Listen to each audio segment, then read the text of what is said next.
In the heart of Guadalajara, the Cathedral of the Assumption hides a secret the church has tried to bury for almost 3 centuries. In 1750, what began as an exorcism ended in a tragedy so horrifying that the ecclesiastical authorities sealed the records and forbade anyone to speak of the case under the threat of excommunication. One by one, the witnesses died in mysterious circumstances. The ritual, intended to save one soul, condemned many more. The chapel where it all happened remained closed until, in 2019, a restorer uncovered hidden inscriptions beneath layers of paint. What those words revealed contradicted everything we thought we knew about that fateful day, and suggested that what really happened was far worse than a simple failed exorcism. Guadalajara in 1750 was a prosperous city of the Viceroyalty of New Spain. Its cobblestone streets wound between elegant colonial mansions and humble adobe homes. The Cathedral of the Assumption, with its imposing twin towers and Baroque facade, dominated the main square and the spiritual life of its people. At that time, Catholic devotion was not merely a matter of faith, it was the very axis of daily existence, where the fear of God shaped every decision. The bishop, Manuel Antonio Rojo del Rio y Vera, was known for his extraordinary fervor and inflexible orthodoxy. At 52, his severe face framed by prematurely gray hair inspired both respect and fear among the faithful. He had arrived from Spain with the mission of strengthening the faith against what he considered lingering pagan threats among the indigenous and mestizo population. At his side worked Father Joaquin Velasquez, a young priest barely 30 years old, whose restless gaze and trembling hands betrayed an inner conflict that contrasted sharply with his superior's absolute certainty. Educated in the seminary of Puebla, Velasquez had shown an unorthodox interest in ancient manuscripts and local traditions, something that aroused the bishop's suspicion, though it also proved useful whenever it came to understanding the beliefs he sought to eradicate. That summer of 1750, the city lived in a state of tension. A devastating drought ruined the surrounding crops, and disease began to spread among the most vulnerable. In the poorer neighborhoods, rumors spoke of witchcraft and curses, while in the mansions of Spaniards and Creoles, whispers suggested divine wrath for hidden sins. The central market, usually vibrant and colorful, had become a gloomy place where merchants sold withered products at exorbitant prices. It was in this climate of despair that Maria Isabel Mondragon arrived at the cathedral. She was a 16-year-old girl from one of the city's most prominent families. Her father, Don Alonso Mondragon, a silver merchant and counselor to the governor, personally took her to the bishop. The young woman, once known for her beauty and her sweet voice in the church choir, now appeared gaunt, her eyes sunken, her expression vacant.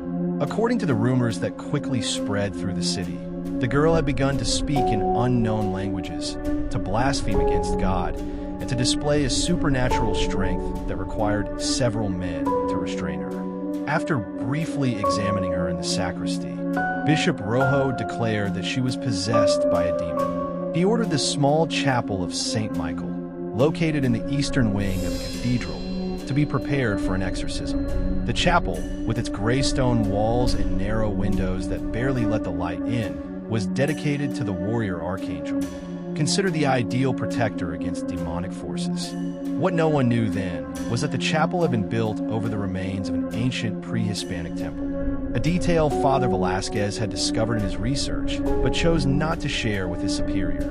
Beneath the marble altar, the earth still guarded secrets far older than the faith that now ruled these lands. News of the imminent exorcism spread quickly.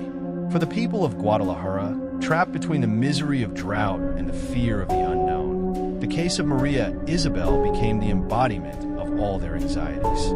Some saw her as divine punishment, others as proof that dark forces haunted the city. Everyone expected the church, in its infinite wisdom, to restore order and peace.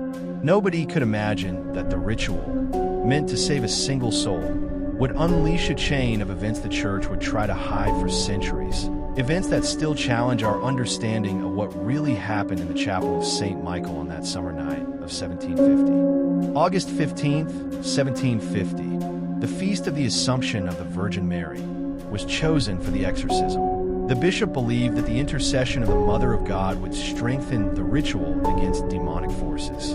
From dawn, a heavy gray sky loomed over Guadalajara, as if the clouds, which for months had denied the land its rain, had now gathered to witness the event. The chapel of St. Michael had been prepared with meticulous care. Beeswax candles illuminated the small space, casting dancing shadows over the frescoes that depicted the archangel defeating Lucifer. The air was thick with the scent of incense burning in silver censers. Upon the altar stood a dark wooden crucifix, flanked by vessels of holy water and consecrated salt. At noon, Maria Isabel was brought into the chapel. For strong men restrained her as she twisted and let out guttural sounds that froze the blood. Her once silky black hair was now a wild tangle framing an unrecognizable face. Outside, her parents, Don Alonso and Dona Clara, prayed the rosary with desperate fervor. She must remain bound throughout the ritual, ordered Bishop Rojo, pointing to a heavy wooden chair bolted to the floor before the altar. The demon will use all its strength to resist. The men obeyed, fastening the girl's arms and legs with thick leather straps. She cursed in perfect Spanish, mixing her words with Latin and a strange indigenous tongue no one present could identify. Her voice shifted between her own, youthful and high-pitched, and another, much deeper, almost masculine, as though it came from the depths of her being. "You know my name's Rojo," that strange voice thundered. "Do you know why I am here?"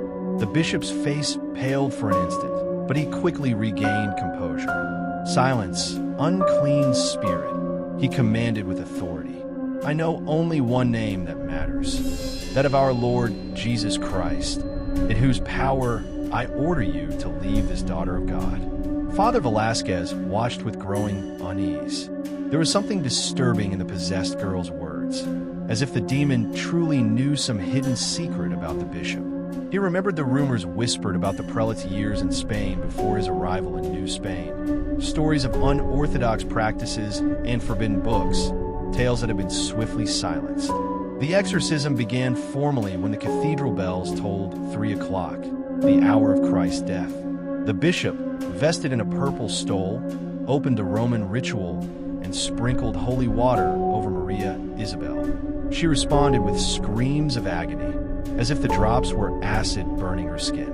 For the first hour, the ritual unfolded with solemn precision. Father Velasquez assisted, holding the book and sacred items, while 2 acolytes kept the candles lit despite inexplicable gusts of wind sweeping through the sealed chapel. Then came the first unexplainable event. As the bishop pronounced the words, "Ecce crucem Domini, fugit partis adversi, exe vincit leo de tribu Juda." Behold the cross of the Lord, flee, enemies. All the candles extinguished at once. In the sudden dimness, lit only by the faint rays slipping through the narrow windows, Maria Isabel's voice changed again. "I remember you, Antonio," she whispered, using the bishop's second name, one that very few knew. "I remember Toledo, in the house of the converted Jew. I remember you with a black book in your hands, calling upon what you never should have invoked." A sepulchral silence fell over the chapel. The bishop, visibly shaken, quickly ordered the candles to be relit. When the light returned, Maria Isabel's face bore a smile that did not belong to a 16-year-old girl, but to someone with the perverse wisdom of many lifetimes. The ritual continued, now with renewed intensity. The bishop's voice rose louder, almost fevered, as he read passages from the Gospels and the prayers of exorcism. Maria Isabel convulsed violently, making the heavy wooden chair groan under the strain. By nightfall, after nearly 4 hours, the unimaginable happened. During a brief moment of eerie calm, the girl began to speak in perfect Latin, a language she had never studied. But instead of blasphemies or threats, She recited passages from a book Father Velasquez recognized with horror, fragments of the Grimorium Verum, a forbidden text of black magic condemned by the Inquisition. Dominus meus, magister tenebris, she intoned with eyes rolled back. Sanguinum offero, animum trado. Bishop Rojo struck her with his crucifix, breaking her recitation. Silence, he cried, his voice trembling with uncharacteristic desperation. Do not speak those words in the house of God. What happened next was reported in contradictory ways by the few who witnessed it. According to the official version, Maria Isabel suffered such a violent convulsion that the chair overturned, her head striking the edge of the stone altar. But Father Velasquez, in a personal diary he kept hidden until his death, described something very different. In his account, the bishop, overcome by panic or rage, pressed the crucifix against the girl's throat with such force that he suffocated her. In her final moments, Maria Isabel stopped struggling and looked straight into the prelate's eyes with an expression of absolute lucidity. Antonio, she whispered in her own voice, no longer possessed. We both know there is no demon here. Only your sins come back to claim their dead. And then she breathed her last. Chaos erupted instantly. The acolytes rushed to fetch help, while Father Velasquez desperately tried to revive the girl. The bishop, paralyzed beside her lifeless body, muttered incoherent prayers. When Maria Isabel's parents were finally informed of what had happened, their grief quickly turned to fury. Don Alonso demanded answers, threatening to bring the matter directly before the viceroy.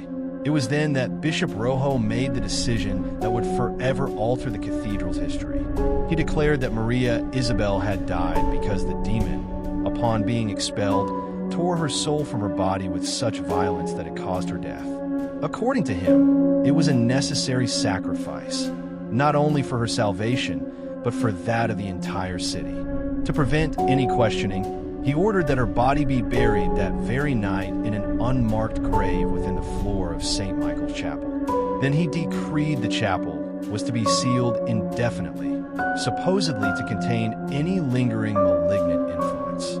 No one noticed, amid the chaos, the small book the bishop discreetly pulled from his own robes, not from the girl's belongings. A book bound in black leather, with no visible title, which he quickly hid inside his vestments with trembling hands. By dawn the next morning, the chapel of St. Michael had been walled shut. The bishop announced that any mention of the exorcism was forbidden under penalty of excommunication. Officially, the case of Maria Isabel Mondragon ceased to exist.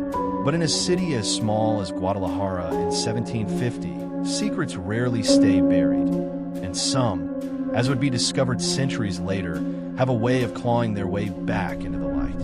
In the days following Maria Isabel's death, unsettling events shook Guadalajara. The drought that had plagued the region ended abruptly just 3 days after the failed exorcism, when a storm of biblical proportions poured over the city for an entire week. Streets turned into rivers. Houses collapsed. Crops that had already suffered from lack of water were now destroyed by excess. Many saw this deluge as a divine sign, though opinions differed. Some believed it was purification after the demon's expulsion. Others whispered that it was the sky weeping for a grave injustice. The Mondragon family, devastated by the loss of their daughter and by the way her death had been handled, abandoned Guadalajara less than a month later. Don Alonso, who had once threatened to bring the case before the vice-regal authorities, suddenly gave up his intentions. He and his wife left for Veracruz, where they embarked on a ship back to Spain. Rumors suggested that Bishop Rojo had used both his ecclesiastical influence and compromising knowledge about Don Alonso's business dealings to silence the family. As for Father Joaquin Velasquez, the events in the chapel of St. Michael changed him forever.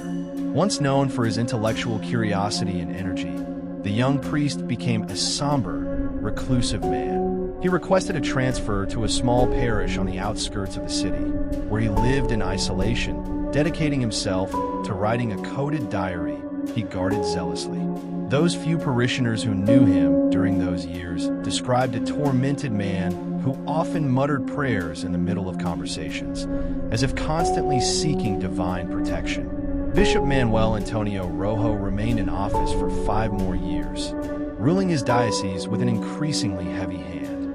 He intensified the persecution of any practice he deemed pagan or heretical. He ordered the burning of indigenous manuscripts and established mandatory monthly confessions for all Spanish and Creole residents of the city. But those who knew him in that time spoke of a man obsessed with his own salvation, who spent long hours in private prayer, and who had secretly begun to scourge himself as penance for sins he never confessed to anyone. In 1755, 5 years after the exorcism, Bishop Rojo was found dead in his private quarters under disturbing circumstances. The official version claimed he had died peacefully in his sleep, but the servants who discovered his body described something else entirely. The bishop lying on the floor, not his bed, with his eyes wide open in terror, his mouth filled with dirt, as if he had tried to swallow the earth itself. Beside his body lay a small prayer book, but there was no mention of the black-bound book he had once taken from the chapel that night. The chapel of St. Michael remained sealed, as the bishop had ordered. His successor, believing the decision rooted in deep spiritual reasons, reinforced the prohibition of entering or even speaking of the place. As the decades passed, the very existence of the chapel began to fade from the collective memory of the city. In official cathedral records, the space was labeled simply as storage. Tour guides never mentioned it when pointing out the cathedral's side chapels. Father Velasquez lived until 1798, reaching the advanced age of 78.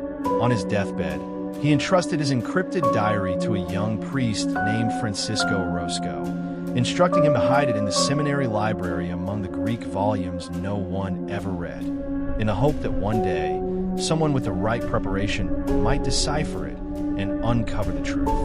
During the 19th century, the story of the failed exorcism gradually transformed into an urban legend of Guadalajara. It became one of those tales grandmothers told mischievous children to keep them away from the cathedral after dark. People whispered of a forbidden chapel where a young girl had died during an exorcism, her spirit forever wandering in search of justice. With each generation, the details grew more distorted, layered with fantasy. Some claimed the girl had levitated. Others swore her body had turned into serpents at the moment of death. The historical reality was buried beneath superstition and official silence. Cathedral records from 1750 showed a convenient gap of several months, and the death registry contained no entry for Maria Isabel Mondragon. It was as if the church had managed to erase the incident entirely from documented history. Yet what could not be erased were the physical traces left within the cathedral itself. In 1842, during renovation work on the floors, laborers discovered human remains beneath the tiles near the wall that sealed the old chapel. The skeleton, identified as belonging to a young woman, presented a disturbing detail. The skull bore indentations consistent with a blunt force injury, and the hyoid bone, a small bone in the throat, was fractured, a classic sign of strangulation. The remains were quietly relocated to the general cemetery, without further investigation. With the arrival of the 20th century, Mexico's social and political upheavals, particularly the Revolution and later the Cristero War, diverted attention away from old ecclesiastical secrets. The sealed chapel became just another forgotten space within the imposing cathedral, its entrance concealed behind a carved confessional and a large painting of the Virgin of Guadalupe, effectively hiding any sign of a bricked-up doorway. It wasn't until restoration work after an earthquake in 1997 that the entrance to the chapel of St. Michael was rediscovered. Architects reviewing the cathedral's structure noticed discrepancies between historical plans and the building's actual layout. They found that a large room, unlisted in recent records, had been walled off. When workers carefully removed the confessional and painting, they revealed a rough brick wall sealing the entrance. A modern inspection confirmed the existence of an empty space behind it. Still, the ecclesiastical authorities, fearing both structural risks and potential historical controversy, decided to document the discovery, but left the chapel sealed, continuing restoration in other, more urgent areas. The mystery might have remained hidden much longer, if not for the accidental find made years later by a restorer named Miguel Ángel Soto. On April 23, 2019, Miguel Ángel Soto, a 42-year-old restorer specialized in colonial sacred art, was working on cleaning a 17th-century fresco in the eastern corridor of Guadalajara's cathedral. It was meticulous work. Centuries of candle smoke, dust, and modern pollution had darkened the painting, hiding its details and original colors. With magnifying glasses and delicate tools, Miguel patiently removed layer after layer of grime, gradually revealing the beauty of a fresco depicting the baptism of Christ. That day, while working on a particularly damaged corner of the mural, his spatula accidentally slipped, chipping off a small piece of plaster. Alarmed, he leaned closer to examine the exposed area and noticed something unusual beneath the surface. There were ink traces under the pictorial layer. "There's writing beneath the fresco," he murmured to himself, bringing his lamp closer. Intrigued, Miguel carefully expanded the exposed area, revealing what seemed to be words written directly on the original wall before the plaster and fresco had been applied. Excited, he photographed the find and, using digital enhancement techniques, managed to distinguish part of the text. "Innocent blood. The truth about Maria Isabel." The restorer vaguely knew the legend of a girl who had died during an exorcism, one of many folktales about the cathedral. But he had never thought it might be rooted in historical fact. Determined to investigate further, he requested permission from the parish priest, Father Ernesto Valencia, to examine the area more thoroughly. He explained that he had uncovered what could be historically significant inscriptions. Father Valencia, a 60-year-old priest with a progressive attitude toward historical inquiry, granted permission, on the condition of discretion until they could confirm the importance of the discovery. Over the following weeks, Miguel Ángel dedicated his spare hours to carefully expanding the uncovered area, revealing more text, names, dates, and references to the deception of the Red Bishop into a sealed chapel. "The Chapel of St. Michael," murmured Father Valencia when Miguel showed him the findings. "I've heard rumors, but I always thought they were exaggerations."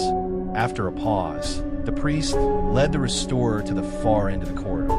There, a massive colonial confessional and a painting of the Virgin of Guadalupe partially covered a section of wall that, on closer inspection, seemed different from the rest. During the last strong earthquake in '97, the architects mentioned something about a hidden space, the priest explained. The Curia decided to leave it as it was, for structural reasons, or at least that's what we were told. Driven more by historical curiosity than institutional caution, the two men decided to examine the wall with modern tools. Using a small endoscope Miguel had brought from his workshop, they drilled a pencil-sized hole between the bricks and peered inside. What they saw took their breath away. A large chamber, about 6 by 8 meters, with a stone altar, rusted candelabras, and, most striking of all, inscriptions covering the walls, as though someone had used them as the pages of a desperate diary. "We need to document this properly," whispered Miguel Ángel, barely able to contain his excitement. "And we need to find out what really happened here." At the same time, less than a kilometer away, another discovery was unfolding. In the library of the major seminary of Guadalajara, Sister Luisa Cortez, a historian nun tasked with cataloging old volumes, stumbled upon a strange book among the Greek texts. It wasn't a printed edition, but a handcrafted manuscript, its pages filled with what looked like ciphered writing. On the very first page, written in faded but still legible ink, appeared a date, 1750, and beneath it, the initials, JV. It was the diary of Father Joaquin Velasquez, hidden for more than 2 centuries. Meanwhile, Miguel Ángel, after consulting with Father Valencia, continued his quiet investigation in the city's historical archives before officially reporting his discovery to the church. There he found fragmented references to the Mondragon family and their sudden departure from Guadalajara in 1750, as well as partial records of cathedral repairs to seal a chapel for spiritual security reasons. It was during this research that Miguel met Dr. Elena Fuentes, a historian specializing in colonial Mexico, who happened to be working on religious practices of the 17th century. In a nearby cafe, Miguel cautiously shared his findings. "If what you've uncovered is authentic," Elena told him after listening intently, "we may be facing an ecclesiastical cover-up of historic proportions, but we'll need more evidence, documents that corroborate what those inscriptions suggest." What Miguel did not reveal to Elena, out of professional caution, was the object he had secretly extracted from the sealed chapel through the small hole, a tarnished silver medallion engraved with the initials M. On its reverse, he had found it lying near the altar using his endoscope and a gripping tool. That very night, while examining the medallion under his desk lamp, Miguel discovered it could be opened. Inside, protected from centuries of decay, was a tiny piece of paper with fine, cramped handwriting. It read, "They force me to confess what I have not done. If I die, seek the truth in the bishop's black book. There is no demon in me, only fear. Maria Isabel Mondragon, August 15th, 1750. Miguel's hands trembled as he read the note, apparently written by Maria Isabel herself, hours before her death. It was her voice, reaching across almost 3 centuries to tell her side of the story. The very next day, Miguel Ángel received an urgent phone call from Father Valencia. Representatives of the archdiocese came. He whispered nervously. "Someone told them about our investigation. They've ordered me to suspend all work near the wall and seal the area again. They claim it's for conservation reasons." The line went dead abruptly. When Miguel tried to call back, the priest's phone no longer answered. Worried, the restorer hurried to the cathedral. He found the main entrance closed with a sign reading "Closed for maintenance," while 2 stern-looking men guarded the side door. Identifying himself as the contracted restorer, Miguel was curtly informed by one of the men, wearing an archdiocesan badge, that all work had been suspended and he would be notified when, or if, it could resume. Confused and uneasy, Miguel returned to his car. There, under the windshield wiper, he found a hastily written note. "Seminary Library, Greek Text Section. Ask for Sister Luisa. There is a diary. Valencia." With the medallion in his pocket and this mysterious note in hand, Miguel realized he had stumbled into something much larger than he had ever imagined. What began as an archaeological curiosity was quickly turning into what looked like an active cover-up of a crime committed nearly 3 centuries earlier. That same afternoon, Miguel presented himself at the seminary's library.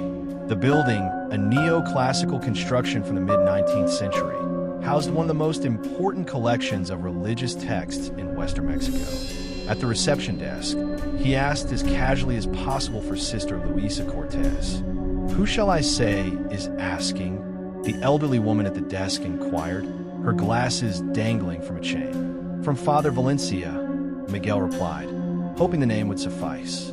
Minutes later, Sister Luisa appeared, a woman in her 50s with a kind face and penetrating eyes.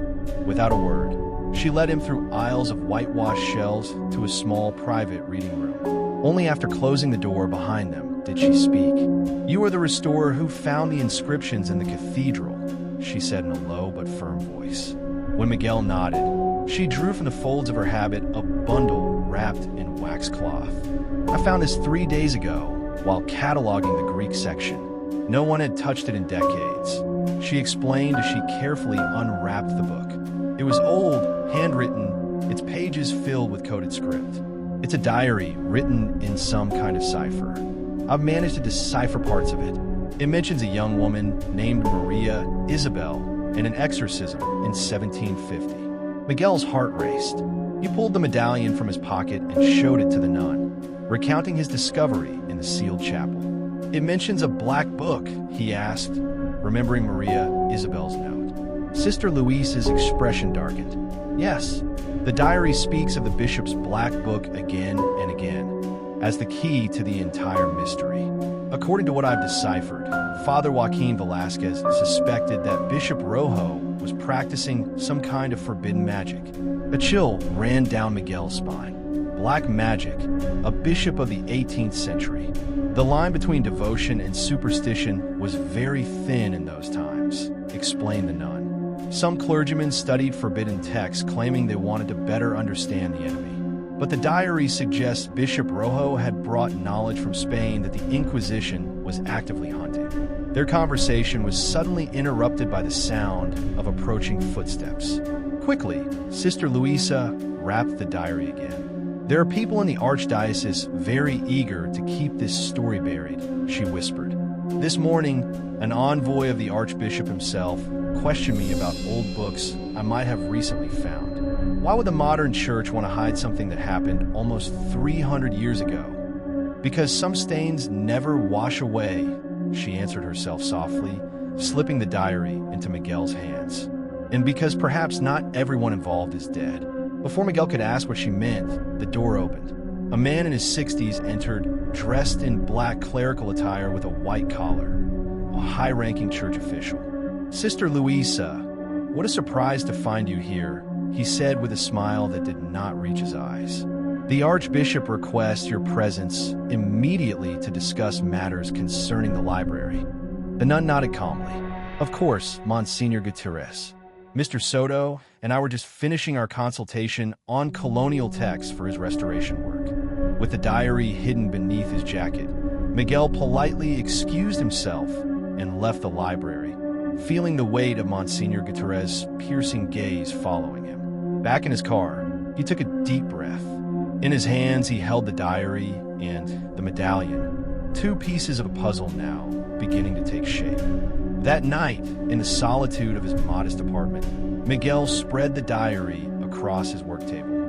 The old leather smelled of dust and candle smoke, and its pages, though yellowed, were still firm. At first glance, the text was incomprehensible. A strange cipher made up of Greek letters, Latin abbreviations, and symbols that resembled alchemical signs. But Miguel remembered that Sister Luisa had already managed to decipher a portion. He carefully unfolded the small slip of paper she had slipped between the pages, a partial key she had created. With patient effort, Miguel began to translate fragments.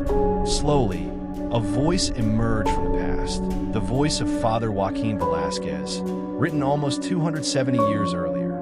July 30th, 1750. The girl Maria Isabel Mondragon shows no signs of possession, but of melancholy and despair. I suspect that her condition is more of the spirit than of the soul. Yet the bishop insists she is possessed and has already ordered the preparation of the chapel of St. Michael. Miguel underlined the sentence in pencil. It confirmed what Maria Isabel herself had written in the medallion note. There had been no demon. Continuing, he read another passage. August 15th, 1750. Today the exorcism has begun. The girl resists, but I do not see in her the signs of the possessed I read about in the manuals. I see instead the signs of victim. The bishop, however, seems obsessed. It is as if this ritual were not meant to save the girl, but to silence her. Miguel felt a chill run down his spine. Silencing her? Why? He turned more pages, trying to decipher what he could. The handwriting grew increasingly erratic, as though the priest himself were tormented. August 16th. Maria Isabel is dead. I do not dare to write how it happened. I only know that it was not the demon who killed her. I have seen the bishop clutch in his hands that black book he keeps hidden in his chambers. I believe that he has invoked what should never be invoked. And now I fear he has condemned not only himself, but all of us. The words confirmed the most terrible suspicion. The girl's death had not been the work of supernatural possession, but of human sin, perhaps even murder. Miguel closed the diary, overwhelmed. The pieces were beginning to fit together. Maria Isabel's hidden note, the inscriptions on the walls of the chapel, and now Father Velasquez's secret testimony. But one thing still eluded him, the black book. What had become of it? Had Bishop Rojo hidden it somewhere in the cathedral? Or worse, could it still be preserved, passed down through hidden hands within the church? As he pondered these questions, Miguel heard a sudden noise outside his apartment window. He froze. From the third floor He could see only the dimly lit street below. A shadow moved quickly and then disappeared. His heart pounded. Was it just his imagination, or was someone watching him? That same night, Miguel and Elena met at her apartment to decide what to do. The diary and medallion lay on the coffee table between them, illuminated by the dim light of a single lamp. "We can't keep this to ourselves anymore," Elena said firmly. "If they're already watching you, trying to break into your apartment, it means they know you hold proof. The only way to protect you, to protect us, is to go public." Miguel hesitated. "Go public how? With the police? They'll just turn it over to the archdiocese." "Not the police," Elena replied. "The press."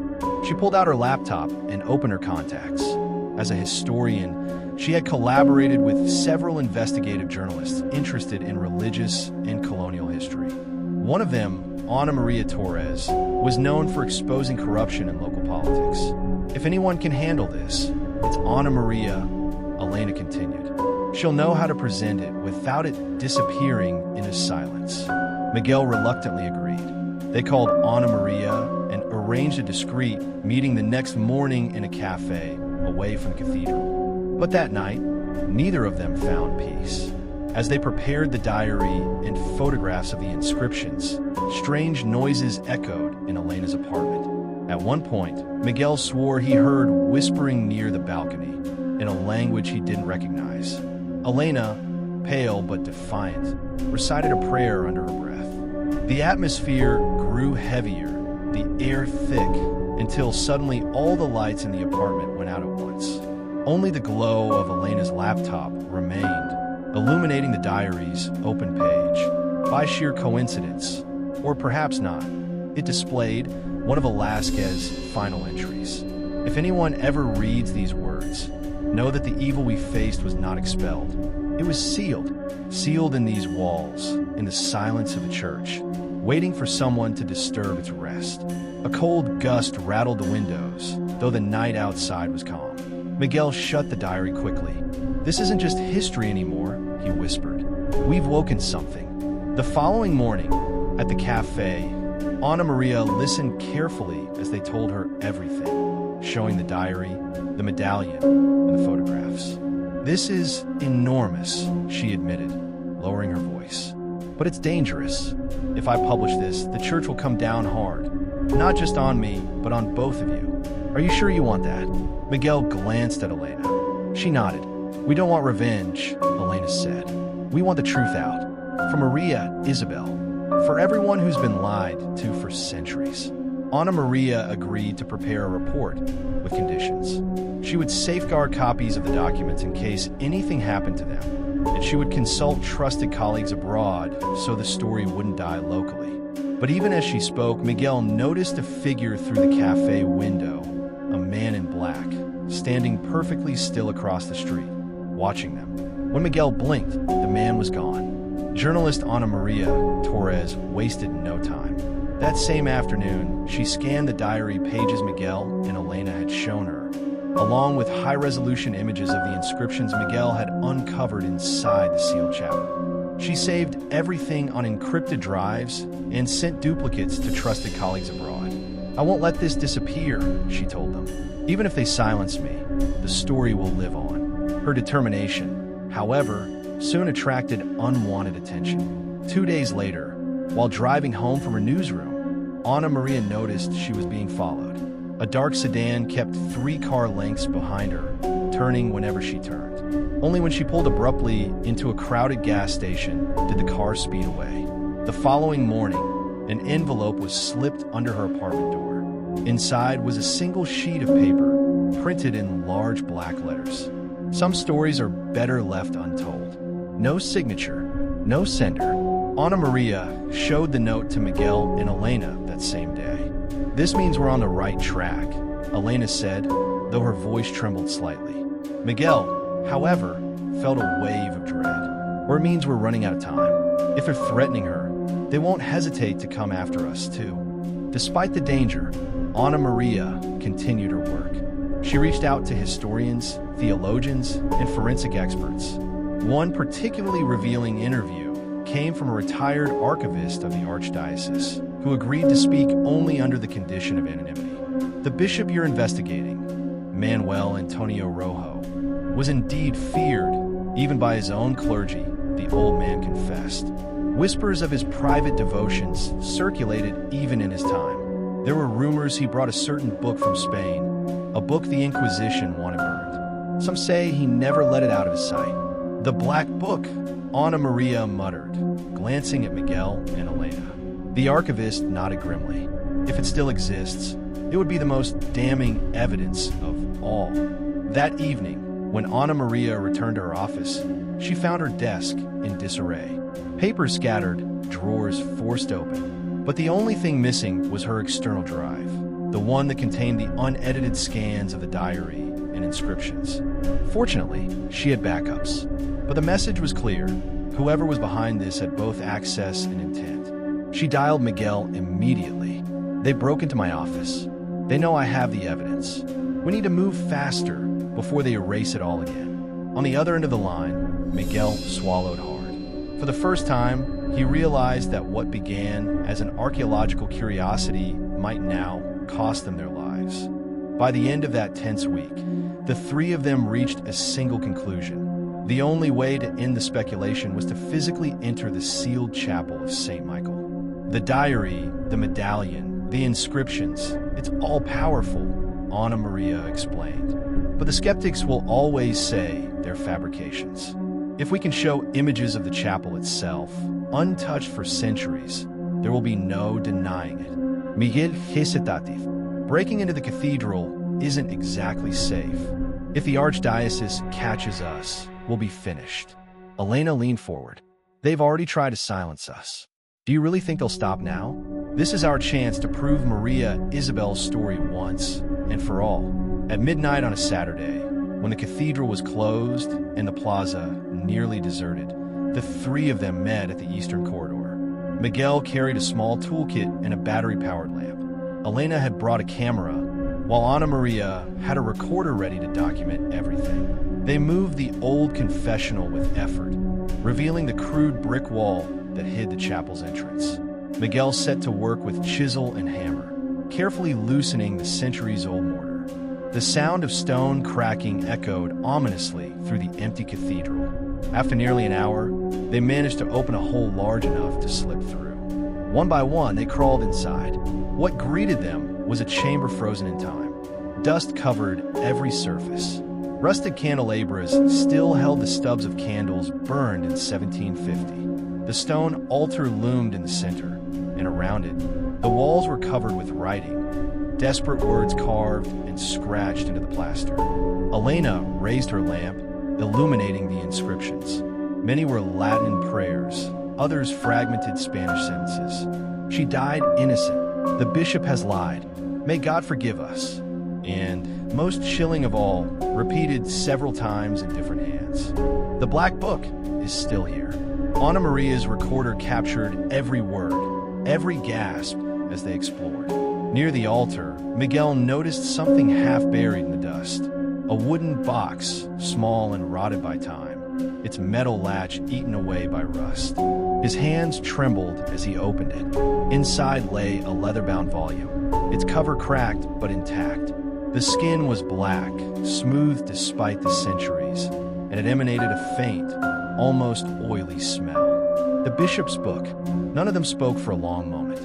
Finally, Elena whispered, "This is it, the proof." But before they could examine it further, a sound shattered the silence. A door slamming somewhere in the cathedral. Then footsteps, slow, deliberate, approaching. The three exchanged a terrified glance. They weren't alone. The footsteps grew louder, echoing through the sealed chamber. Whoever it was, they knew exactly where to find them. Miguel instinctively closed the wooden box and slipped it under his jacket. Elena switched off the lamp, plunging them into darkness. Only the faint glow of Ana Maria's recorder light remained. The bricks they had removed from the wall shifted suddenly, and through the opening a beam of flashlight pierced the gloom. "Come out," a firm voice ordered. Now, two men in black suits crawled inside, followed by a third figure in clerical attire. Monsignor Carez, the same high-ranking official who had confronted Sister Luisa in the library. "I warned you," he said coldly, his eyes locking on Miguel. "Some truths are not meant to be unearthed." Elena stepped forward, defiant. "This isn't truth you're protecting. It's murder. A girl was killed here, and your church covered it up." The Monsignor's expression did not change. Her death saved Guadalajara. Without her sacrifice, the curse unleashed by Bishop Rojo would have destroyed us all. You think you're revealing injustice, but you're about to unleash far worse. Ana Maria raised her recorder. "Then let the world decide, because everything you're saying is being documented." One of the suited men lunged for her, but Miguel shouted, "Run," and shoved a candelabrum to the floor. The crash echoed like thunder, distracting their pursuers long enough for the trio to dart toward the opening in the wall. They scrambled out, dragging themselves across the cathedral corridor. Behind them, Monsignor Gutierrez's voice bellowed, "You don't understand what you've taken. That book doesn't belong to you, it belongs to him." But Miguel didn't stop. Clutching the black book under his jacket, he ran alongside Elena and Ana Maria through the shadowed nave of the cathedral, their footsteps ringing against the stone floor. Outside, the plaza was deserted, the moon high above. They sprinted across to Elena's car, Ana Maria fumbling with the keys as the men shouted behind them. At last, the engine roared to life, and they sped off into the night, hearts pounding, the cathedral shrinking behind them. Only then did Miguel dare to pull the black book from under his jacket. Its cover was strangely warm to the touch, as though it had absorbed centuries of hidden energy. No title adorned it, only an embossed symbol, a serpent coiled around a cross. Elena stared at it, horrified. If this is what Bishop Rojo used, then maybe Gutierrez is right. Maybe it's not just history we're holding, but something alive. Ana Maria pressed harder on the accelerator. Alive or not, the world has to know. And this book is the key. The car raced down the empty streets of Guadalajara, its headlights slicing through the shadows of the colonial buildings. None of them spoke. The silence inside the vehicle was heavy, broken only by the pounding of their hearts and the growl of the engine. Finally, Elena exhaled, her knuckles white on the steering wheel. "We're in over our heads," she whispered. "This isn't just history. This is bigger." Miguel clutched the black book tighter, his palms sweating. "We can't stop now. Too much blood has already been spilled to keep this buried." Maria Isabel deserves justicia. Ana Maria glanced nervously at the rearview mirror. "Justice is one thing," she muttered. "But what if the Monsignor is right? What if opening this book releases something worse than we can imagine?" Miguel hesitated, feeling the warmth of the cover pulse faintly under his fingers, almost like a heartbeat. For the first time, he wondered if the book wasn't just an artifact, but something that was waiting. Elena caught his gaze. "That's exactly why the world needs to see it. Because silence is what gave them power all these centuries. They thrived in the dark. We'll take away that darkness." The road stretched endlessly ahead, the city lights fading as they reached the outskirts. Behind them, somewhere in the night, the cathedral loomed like a watchful giant, and with it, the secrets of 3 centuries. By dawn, they had reached Elena's house on the outskirts of Guadalajara. The 2-story modern home looked almost out of place after the ancient stones of the cathedral, but for now, it felt like a refuge. Inside, Elena led them to her study, walls lined with books, maps, and old documents. A large oak desk stood in the center, now quickly cleared to make space for the black book. Ana Maria set down her recorder, her hands trembling as she pressed the stop button. "I got everything," she whispered. "Every word," Gutierrez said. "If we release this, it'll shake the church to its core." Elena lit a small desk lamp, her face drawn but resolute. "Then let's start by opening the book." Miguel hesitative. He ran his fingers over the embossed serpent and cross. The leather seemed to resist, as if warning him. But with a deep breath, he unclasped the silver fastenings and pulled it open. The pages inside were not like any manuscript he had ever seen. Symbols, circles, and passages in Latin and Greek intertwined with drawings of celestial bodies and strange creatures. The ink, though faded, shimmered faintly in the lamplight. "This isn't just a book of prayers," Elena murmured, flipping carefully through the pages. "It's a synthesis, a mixture of Christian liturgy with something much older. Babylonian, Jewish mysticism, even fragments of alchemy. Ana Maria leaned closer. Then Rojo really was using this for rituals. Miguel nadid grimly. And that means Maria Isabel wasn't possessed. She was silenced. Because she saw, the three exchanged a heavy silence. Outside, the sun rose slowly over Guadalajara, casting its first golden rays through the window. But inside that study, all they could feel was the shadow of the past, and the weight of the book that might yet rewrite everything they thought they knew. The day passed in a blur of whispered debates and frantic note-taking. Every page of the book seemed to reveal a deeper layer of corruption, a more disturbing connection between the church and the forbidden knowledge it had once sworn to destroy.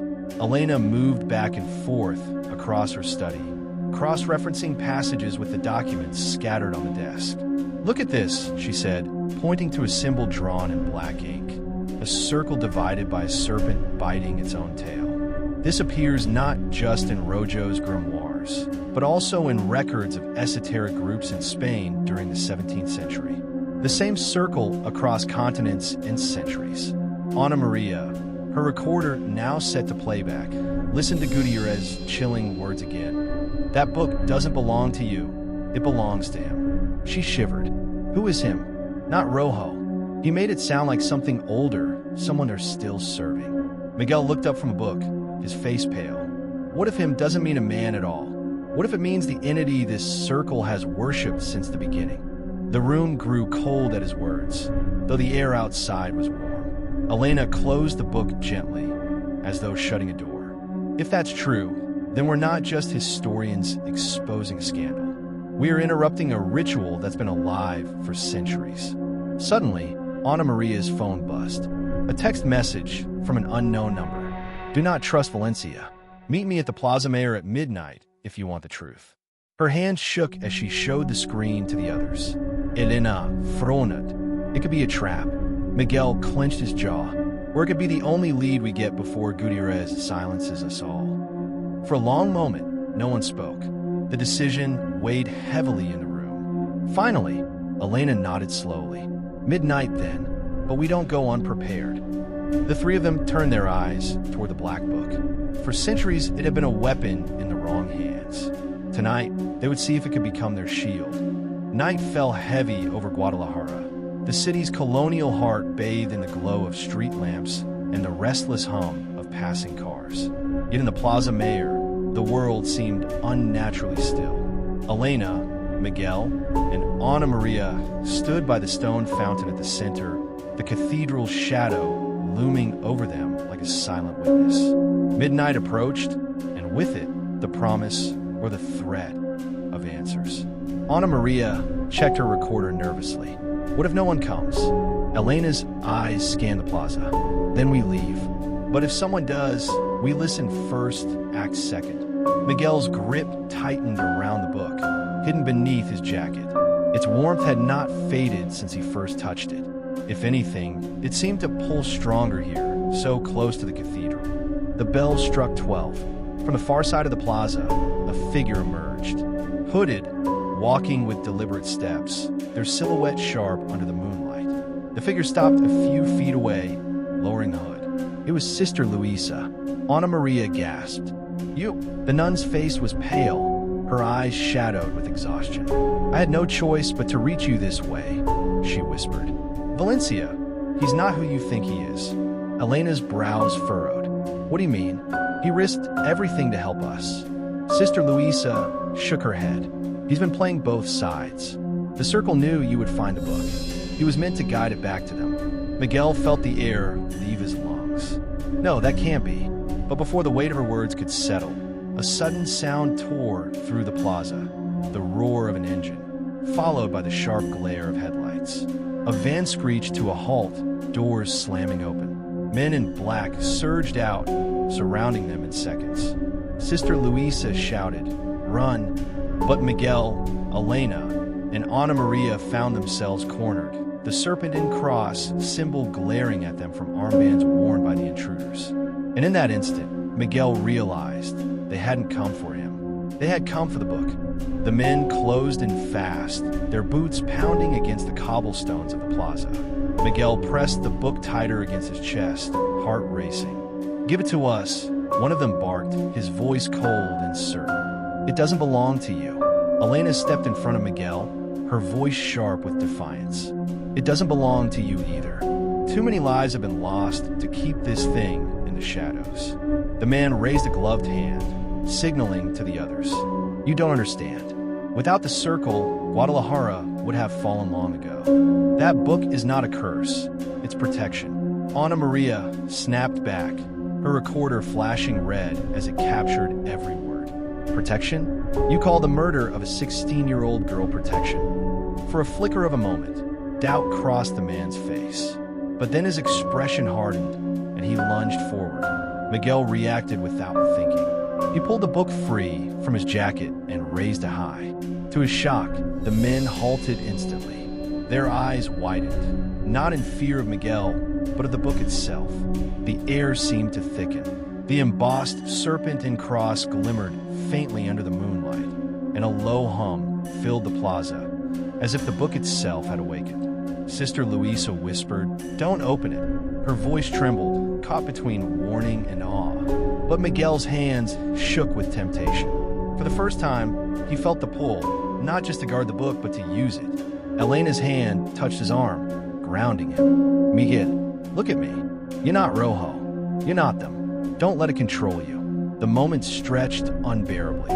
The circle's men watched, waiting. The book pulsed like a heartbeat in his grip. And then, from the far edge of the plaza, another voice rang out. "Stand down." It was Father Valencia. But this time, his presence brought no relief. The look in his eyes was not of an ally coming to their aid. It was the look of a man claiming what he believed was his. Father Valencia stepped into the circle of light cast by the van's headlights. His clerical collar gleamed white against the black of his suit, but his expression was harder than any of them had ever seen. "Elena, Miguel, Ana Maria," he said evenly, his voice carrying across the plaza. "I told you we were in danger. I told you the circle was moving against us. But what I didn't tell you," his eyes fixed on the book in Miguel's hands, "is that it was always meant to come back to me." Elena's breath caught. "No, you were with us. You helped us." Valencia's smile was bitter, almost sorrowful. "I guided you because you were clever enough to find what I could not. For years I searched, but the cathedral would not yield its secret to me. And then you appeared, restorers and historians, driven by curiosity. God works in mysterious ways." Sister Luisa stepped forward, fury burning in her eyes. "You betrayed us. Jubitrad Maria Isabel." Valencia shook his head slowly. "No, sister. I honored her. She was the first sacrifice that ensured Guadalajara's survival. And now, centuries later, it falls to me to continue what Rojo began." Miguel's grip on the book tightened until his knuckles whitened. "You don't want to protect the city. You want the power for yourself." For the first time, Valencia's mask slipped. His voice rose, his calm cracking into zeal. "Power? No, this is not about me. This is about destiny. This city thrives because the circle has kept the balance. The storms, the droughts, the plagues, all of it could have destroyed Guadalajara. But we fed the darkness what it demanded. That is why the city still stands." The men in black closed the circle tighter, their armbands glowing faintly with the serpent and cross symbol. Ana Maria whispered, almost to herself, "You're insane." Valencia extended his hand toward Miguel. "Give me the book, and I swear no harm will come to you. But if you resist," his voice dropped to a chilling whisper, "the circle will take more than a girl this time." The plaza held its breath. Miguel's eyes darted to Elena, then Ana Maria, then Sister Luisa. He felt the book pulse again, stronger, almost urging him to decide.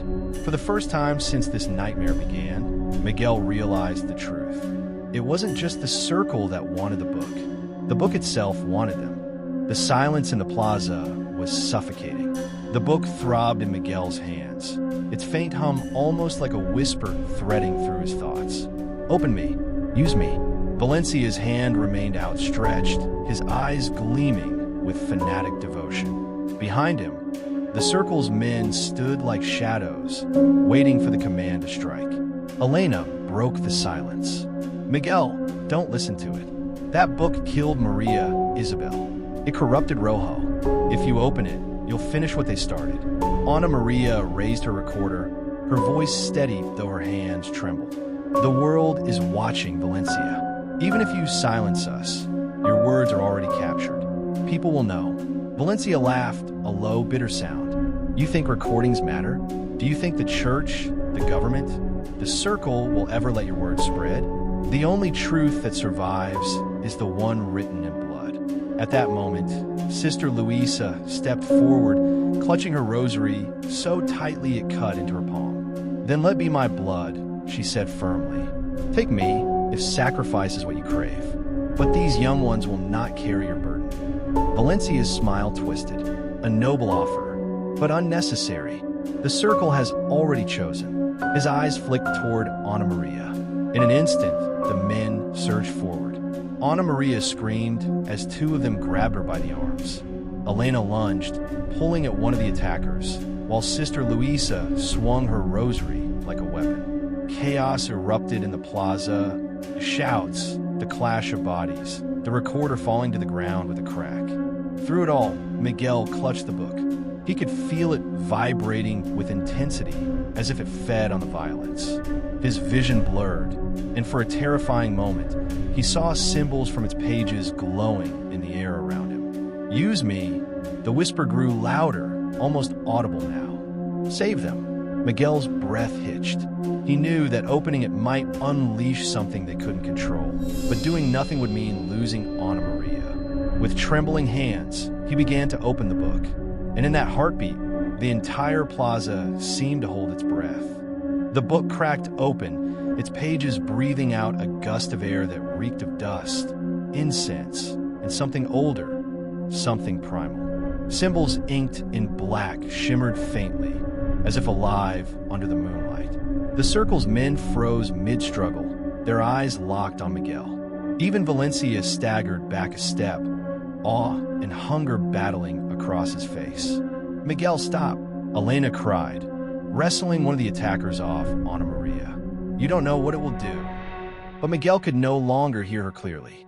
The book's whisper had become a voice, low and commanding, threading directly into his mind. "One word, child. Speak one word, and they will fall." His lips trembled. The word glowed on the page before him, written in fire. Valencia's voice cut through the night, desperate now. "Yes. Say it, Miguel. Command it. You'll see." The book was never meant to destroy us, only to serve those strong enough to wield it. Miguel's eyes flicked toward Ana Maria, who was struggling against the men holding her. Her gaze met his, terrified, pleading, human. "No!" Sister Luisa shouted, forcing her way forward. She pressed her rosary to Miguel's chest, right above where the book rested in his arms. "That power is a lie. God does not bargain with darkness." The sudden touch jolted Miguel as though struck by lightning. For an instant, the whispers faltered. He saw not power, not salvation, but Maria Isabel's face. Her dark eyes staring through centuries, filled with both sorrow and defiance. The word on the page dimmed. Miguel gasped, slamming the book shut.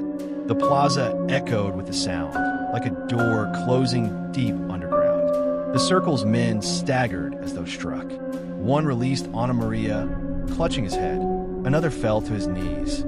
Even Valencia swayed, fury igniting in his eyes. "You fool!" he spat, his composure shattered. "You had it. You had the power to end this, and you chose weakness." Miguel's voice was ragged, but resolute. "No, I chose not to become Rojo. I chose not to kill another Maria Isabel." The book pulsed once more, faintly, almost like a sigh. Then it went still. The plaza was chaos. The circle's men, stunned by the book's rejection, scrambled to regain control. Valencia's face twisted in fury, his voice rising above the confusion. "Take it from him, now!" Two men lunged at Miguel, but Elena grabbed a broken piece of stone from the fountain's edge and swung with all her strength. One man fell back, clutching his jaw. Ana Maria, free at last, snatched up her recorder from the ground and hurled it at the other, buying precious seconds. Sister Luisa stood tall in the center of the storm, her rosary raised high. "You will not have this book," she cried, her voice echoing with a conviction that seemed to shake even the shadows. "Not while I still draw breath." Valencia's eyes burned with hatred. "Then your breath ends tonight." He drew something from his coat, a small dagger, its blade etched with the same serpent and cross symbol that adorned the book. Elena Froze. That's not just a knife. The dagger gleamed with a sickly light, as though the symbols themselves pulsed with life. Valencia raised it, advancing towards Sister Luisa, but Miguel stepped between them, holding the book tight against his chest. "If you want it, you'll have to kill me too." Valencia is knitted. Gladly, he lunged. For a heartbeat, time seemed to stop. Miguel felt the heat of the dagger, the pulse of the book, the fear in his chest, but also the strength of every voice that had been silenced before him. Maria Isabel, the victims of Rojo, the centuries of secrets buried beneath the cathedral. And then light, not from a book, but from the rosary in Sister Luisa's hand. It flared brilliantly, casting a glow that drove the circle's men staggering backward. Valencia cried out, shielding his eyes. The dagger clattered to the ground. In that instant, Elena grabbed Ana Maria's arm. "Run!" They bolted across the plaza, Miguel clutching the book, Sister Luisa beside him. Behind them, Valencia's voice rose like a curse. "This isn't over. You cannot escape the circle." But his words were swallowed by the sound of their pounding footsteps as they disappeared into the night. The night swallowed their footsteps as they fled through the narrow streets of Guadalajara. The echo of Valencia's rage still clung to them, but the glow of Sister Luisa's rosary had bought them a reprieve. They did not stop until the plaza was far behind and the sound of pursuit had faded. Miguel clutched the black book tight against his chest, as though letting it go would mean surrendering not only his life, but the truth itself. "Where do we go now?" Ana Maria asked, her voice trembling. She was pale, but her eyes burned with determination. Elena scanned the darkened streets. "We can't go home. They'll be watching. We need somewhere safe, somewhere the circle won't dare to follow." Sister Luisa nodded. "Then we go to the convent. Its walls have stood for centuries. If God wills it, they will shelter us tonight." They moved quickly, weaving through alleys lit only by flickering lamps. Every shadow seemed alive, every whisper of wind like footsteps closing in. At last, the heavy wooden doors of the convent came into view. Luisa struck the bell pull, and moments later, another nun opened the door, her face etched with surprise. "Sister, at this hour?" "There is no time," Luisa said firmly, ushering the others inside. "Bar the gate behind us."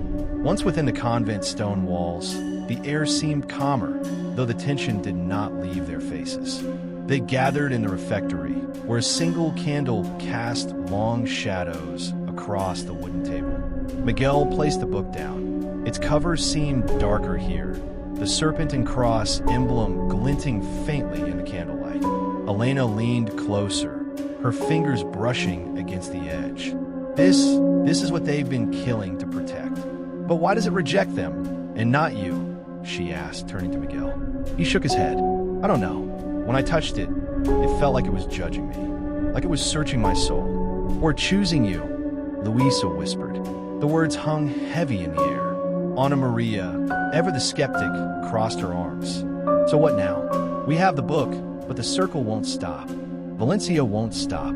If what Luisa says is true, they've been guarding this thing for centuries. They'll burn the city to the ground before letting us expose them. Then we find the truth before they find us." Elena said, her voice steady. "Whatever is in this book, It has survived through fear and blood. If it holds the key to what really happened in 1750, then Maria Isabel's voice deserves to be heard. Luisa closed her eyes, clutching her rosary. If we open it, we must be ready. Knowledge has a price, and sometimes it is the soul itself. For a long moment, none of them spoke. The candle flickered, shadows shifting like silent witnesses. Finally, Miguel placed his hand on the cover. If this book has chosen me, then I'll carry the burden. But I won't do it alone. He looked at each of them in turn. We face this together. They nodded one by one. Miguel opened the book. The pages crackled as though they had not been touched in centuries. Strange symbols filled the parchment, written in a hand both elegant and unsettling. The ink shimmered faintly, as though alive. At first it seemed like gibberish, lines of Latin, broken phrases in older tongues, sigils no one recognized. But then, as Miguel's eyes scanned the page, the words began to shift. The letters bent and rearranged themselves into something legible, something meant only for him. His breath caught. It's telling a story. What story? Ana Maria Guisperth. Miguel swallowed hard, his voice unsteady. The Exorcism of Maria Isabel Mondragon. But not the one we know, not the one they told the city. This is her truth. The convent's silence wrapped around them, but the air grew heavier with each line Miguel read aloud. The book's pages seemed to breathe, alive, restless, as though the ink itself resisted being spoken. It says, Miguel paused, steadying his voice. It says that Maria Isabel wasn't possessed. She saw something she was never meant to witness. Sister Luisa leaned forward, her knuckles white around her rosary. What did she see? Miguel traced the curling letters with his finger. A ritual, beneath the cathedral, not of Christ, but of something older. She walked in by accident. The bishop and his men tried to silence her, but when she spoke of it, they declared her possessed. Elena's jaw tightened. They murdered her to protect themselves. The candles sputtered, sending shadows racing along the walls. Ana Maria Sivereth. So the church covered all up. And now, this circle, they're still keeping the secret alive. Miguel nodded slowly. The book calls them Los Guardians de la Serpiente, the Guardians of the Serpent. Luisa gasped. That name, I've seen it before, in a fragment from Father Velasquez's diary. She pressed her hand to her forehead, trying to recall. He wrote of a circle within the church, men who believed salvation could be found not in God, but in knowledge hidden since Babylon. The silence in the room grew unbearable, broken only by the faint sound of wind against the shutters. Ana Maria spoke first. So this isn't just Guadalajara. This circle has been here for centuries, maybe longer. Elena's eyes narrowed. Then what's their goal? Why cling to this book? To these rituals? Miguel swallowed. The words on the page pulsed as if alive, drawing him deeper. Because they believe the book holds a path to immortality. The others froze. Not life eternal in heaven. Miguel continued, his voice trembling, but here, in the flesh. They believe Maria Isabel's death was not an accident. It was a sacrifice, one of many. Luisa crossed herself, her lips moving in silent prayer. The candle flame bent suddenly, though no breeze stirred. And in that moment, a knock echoed against the convent's heavy door. 3 slow, deliberate knocks. The 4 of them froze. No one spoke. The knock came again, louder this time. Elena whispered, her voice taut with dread. They found us. The convent stone halls seemed to hold their breath. The heavy knocks echoed once more, each strike against the wooden gate reverberating like a drumbeat of doom. Ana Maria gripped the edge of the table. We can't stay here. If they get inside, they won't. Sister Luisa interrupted, rising to her feet. Her voice was steady, but her eyes betrayed unease. These walls have withstood centuries. God's house will not yield so easily. Miguel shut the book quickly, clutching it to his chest. The moment he closed it, the candle steadied, its flame returning to normal, as if the shadows themselves had retreated. Another knock, this time followed by a voice. Open in the name of the Archbishop. Elena's eyes darted toward Luisa. They know where we are. Someone told them. The nun's lips pressed tight. The convent isn't safe anymore. The voice outside grew sharper, echoing with authority. We know what you carry. Hand it over, and no blood will be spilled. Ana Maria's face hardened. Liars. That's all they've ever been. The sisters of the convent had gathered in the hall, murmuring prayers, fear spreading through them like wildfire. Luisa raised a hand, silencing them. Stay here, she ordered. Do not open the door for anyone. Elena turned to Miguel. We need another way out. Now. Miguel thought quickly, his eyes sweeping the refectory. There's the old passage, under the chapel. I saw it once when they restored the foundation. Luis's gaze snapped toward him. You mean the crypt? He nodded. It leads beyond the convent walls. If we can reach it, we can escape into the city. The pounding at the door grew louder, wood beginning to splinter. Show us, Elena demanded. Miguel didn't hesitate. He led them through narrow corridors lit by dim lanterns, the sound of boots and fists battering the entrance chasing after them. Finally, they reached a stairwell descending into darkness. The air turned cold, heavy with damp stone and the faint scent of earth. Sister Luisa whispered a prayer and descended first, the others close behind. The crypt opened into a low chamber, its walls lined with niches holding the remains of nuns long past. Their silent presence was both terrifying and protective. Ana Maria Schadov, tell me this doesn't feel like walking into a grave. It may yet save us, Luisa replied, her voice echoing softly in the chamber. Behind them, the sound of splintering wood rang out, followed by the crash of the convent doors giving way. They had only moments. Miguel moved quickly to a slab of stone set into the far wall. He pressed against it, searching with frantic hands. There's a latch, somewhere. Before he could finish, a voice thundered down the stairwell. You cannot run from a circle. Valencia. His footsteps pounded against the stone, drawing closer. Miguel's fingers found the latch. With a grinding sound, the slab shifted, revealing a narrow tunnel beyond. Cold air rushed out, smelling of soil and rain. Go, Miguel Schautif. One by one, they slipped into the darkness. Elena, Ana Maria, then Sister Luisa. Miguel was last, pulling the slab closed just as Valencia's shadow fell across the crypt. The stone sealed shut with a thud. They were in total darkness now, save for the single flame of Luisa's candle. The tunnel stretched ahead, narrow and damp. Behind the sealed slab, Valencia's furious pounding echoed like a heartbeat chasing them through the earth. The tunnel twisted beneath the city like the veins of some buried beast. Damp earth pressed close around them, and every drip of water, every scuttle of unseen creatures seemed deafening in the silence. Miguel led the way, holding Luisa's candle aloft. The flame flickered, casting long, trembling shadows across the walls. Ana Maria whispered, her voice taut.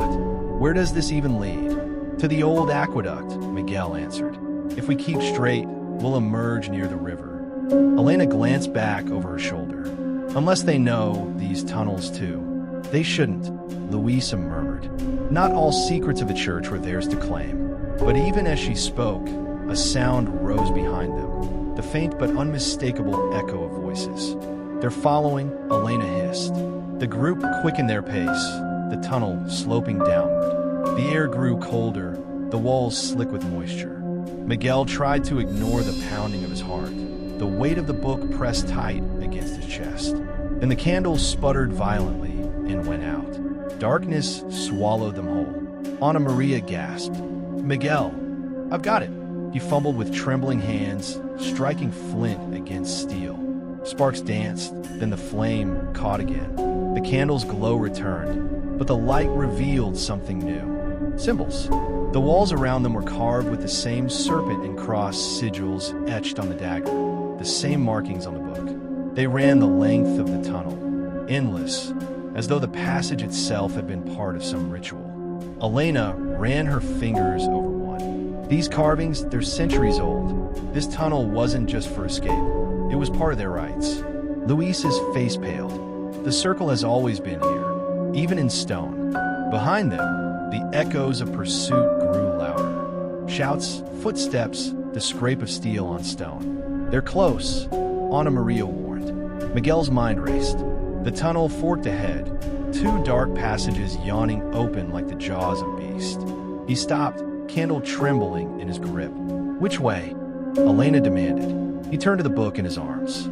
Its cover pulsed faintly, like a heartbeat.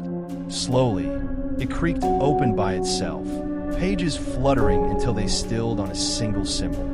The same serpent sigil carved into the wall. Miguel lifted the candle toward the left-hand passage. The sigil was carved above its arch. This way, he said. They didn't argue. They ran. The tunnel narrowed, forcing them to squeeze through single file. The air grew thicker, the earth pressing in. Then, faintly ahead, light, Ana Maria nearly sobbed with relief. An exit, but as they reached the end of the tunnel, they stopped short. It was no exit at all.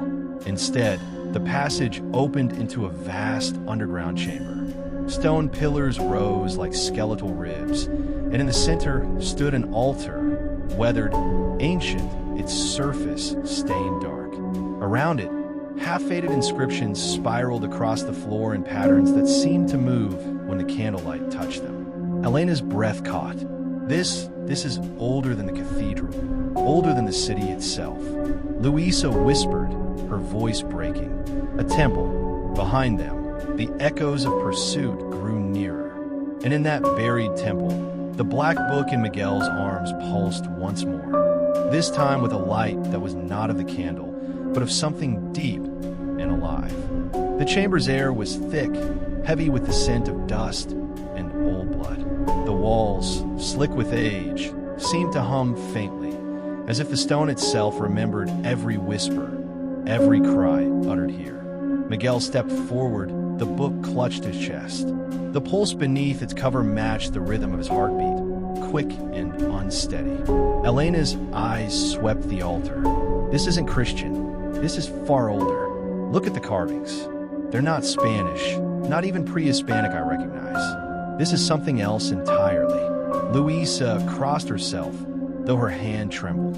A temple of darkness, buried so that no light of God could touch it.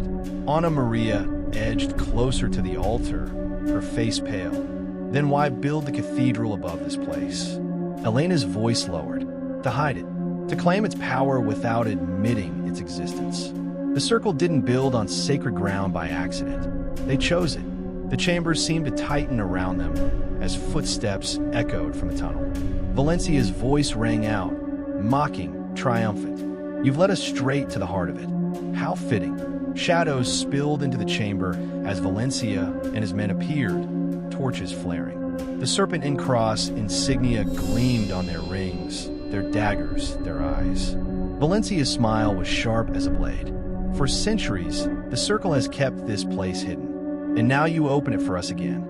Miguel held the book higher. If this is what you wanted, you'll have to take it from me. Valencia spread his arms. Gladly, he gestured, and his men began to fan out, circling them around the altar. Sister Luisa stepped forward, her rosary raised. You defile this house of stone with your lies. Whatever darkness you worship, it will not prevail tonight. Valencia's laughter cut through the chamber like a blade. You still cling to your rosary, sister, as if prayer could drown out truth. Look around you. This temple existed long before your God set foot on these lands. It will outlast you, outlast me, outlast every empire that dares bury it. Elena grabbed Miguel's arm. We can't fight them all. We need another way. But the book seemed to decide for them. Its cover burned warm against Miguel's chest, pages snapping open with violent force. The symbols inside flared with light, red, gold, and black all at once. A wind rose from nowhere, swirling through the chamber, lifting dust and ash into a storm. The circle's men staggered, shielding their faces. Valencia alone held firm, eyes locked on Miguel. Yes, that's it. The book recognizes you. It calls to you. You were chosen to finish what began in 1750. Miguel's knees buckled as the words on the page seared into his vision, into his mind. He saw flashes. Maria Isabel bound to the chair, her cries silenced by the bishop's hand, the dagger glinting, the black book resting on the altar just as it did now. Her voice echoed in his skull, clear as the candlelight. "Find the truth. Free me." Miguel gasped, clutching his head. "She's here. Maria Isabel, she's still here." The chamber quaked. Dust rained from the ceiling. The altar pulsed with the same sickly light as the book. Valencia stretched out his hand. "Then give her to me. Give me the power she died to awaken." But Miguel stepped back, raising the book higher, his voice ragged but strong. "No, her voice won't serve you. Not anymore."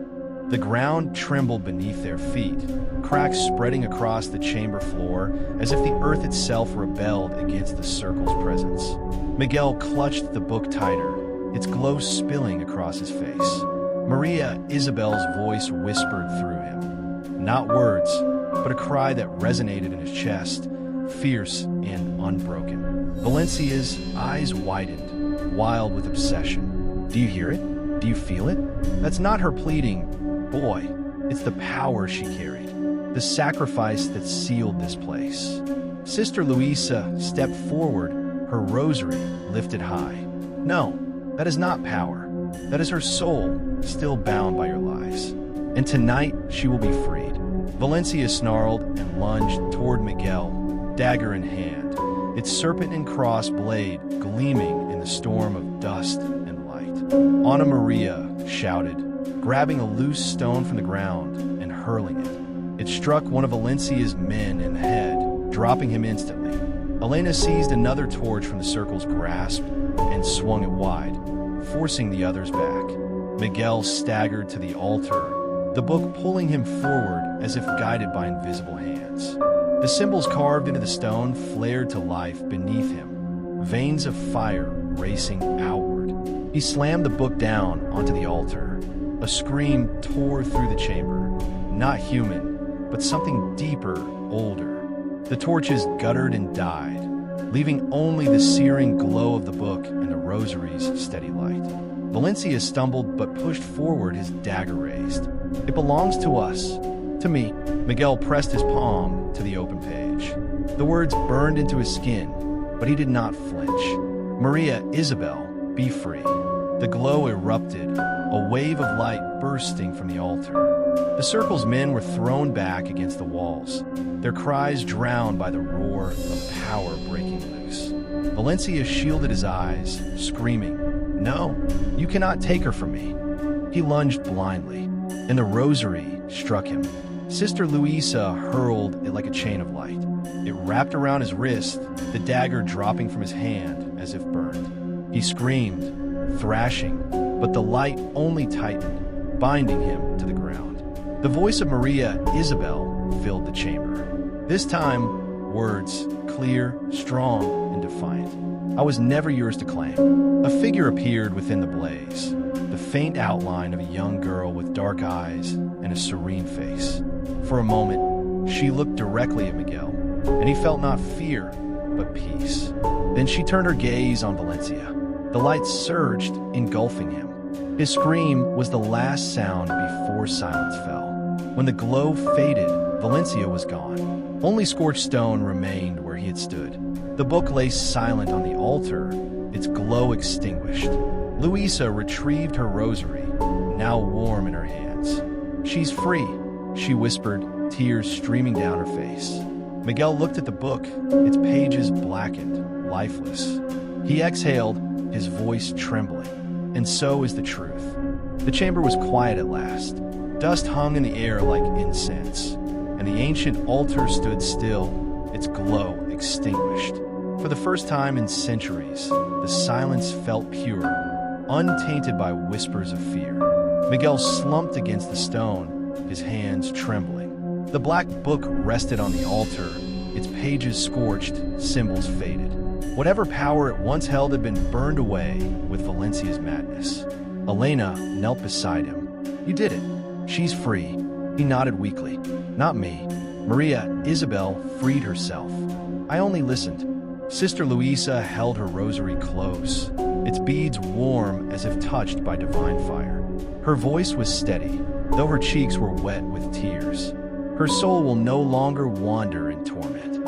Tonight, justice has reached her. Ana Maria leaned against one of the pillars, her recorder still hanging from her shoulder. Her face was pale, but her eyes burned. The circle, is it finished? Elena shook her head. No, a circle that survived this long doesn't end in a single night. Valencia was only one voice among many.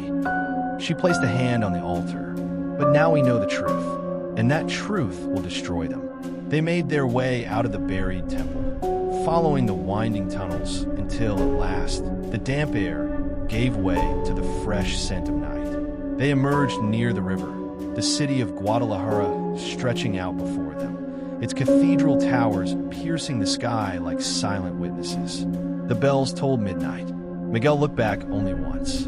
In the shadows of the tunnel entrance, he thought he saw her, Maria Isabel, not bound, not broken, but standing free, her gaze calm and eternal. She smiled, then faded into the night.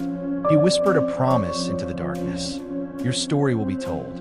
Weeks later, the convent and cathedral stood at the center of a storm. Whispers became headlines, and headlines grew into a scandal that shook the church itself. The truth, once buried beneath stone and silence, now demanded to be heard. Elena published their findings, documents, carvings, testimonies. Sister Luisa spoke before congregations, her voice unshaken. Ana Maria released her recordings, every cry, every whisper captured that night beneath the earth. And Miguel returned often to the cathedral, not as a bearer of secrets, but as a guardian of memory. He visited the restored chapel of San Miguel, where a single plaque now bore Maria Isabel's name. Flowers lay at its base, offerings from strangers who finally knew her story. One evening, as the sun set and the plaza filled with golden light, Miguel stood alone before her memorial. He touched the stone gently, feeling its warmth. For centuries they silenced you, he whispered, but not anymore, not ever again. The bells tolled above him, their sound no longer heavy, but bright, like a voice carried into the open sky. And in that moment, Miguel knew the failed exorcism of Guadalajara was no longer a tale of terror, but of truth. Maria Isabel was free. That night, Miguel barely slept. Every creak of the wooden floor, every gust of wind against the shutters made him sit upright in bed, heart racing. By dawn, his nerves were frayed. The next morning, he decided to take the diary and the medallion to Dr. Elena Fuentes, the historian he had spoken with days earlier. If something happened to him, he wanted someone else to know the truth. But on his way out, he noticed something chilling. The lock on his front door bore fresh scratches, as if someone had tried to force it during the night. He froze. Whoever was interested in his discoveries was no longer just watching. They were trying to get in. Determined, he slipped the diary and medallion into a backpack and headed to the university, where Elena was lecturing. When he showed her the documents, Elena's eyes widened. This could change everything we know about the colonial church, she whispered, flipping through the coded pages. But if the archdiocese already suspects what you've found, you're in danger. Miguel tried to laugh it off, but Elena's expression remained grave. I'm serious, she insisted. The church has silenced scandals before, even in recent history. And here we're talking about a potential murder covered up as demonic possession. That's explosive. As if to underscore her words, Miguel's phone vibrated. An unknown number flashed on the screen. Against his better judgment, he answered. Senor Soto, a calm male voice said. You have something that does not belong to you. If you return it discreetly, this can end well for everyone. Who is this? Miguel Dimandith. You know who we represent? The voice replied. The church does not want conflict, but the documents and the medallion must be surrendered. Tonight, leave them at the cathedral's side door. The line went dead. Elena looked at him with alarm. You can't give them up, Miguel. If you do, we'll never know the truth. They'll bury it again, just like they did in 1750. Miguel ran a hand through his hair, torn between fear and resolve. If I don't, what happens to me? Elena placed her hand on his. Then we make this public.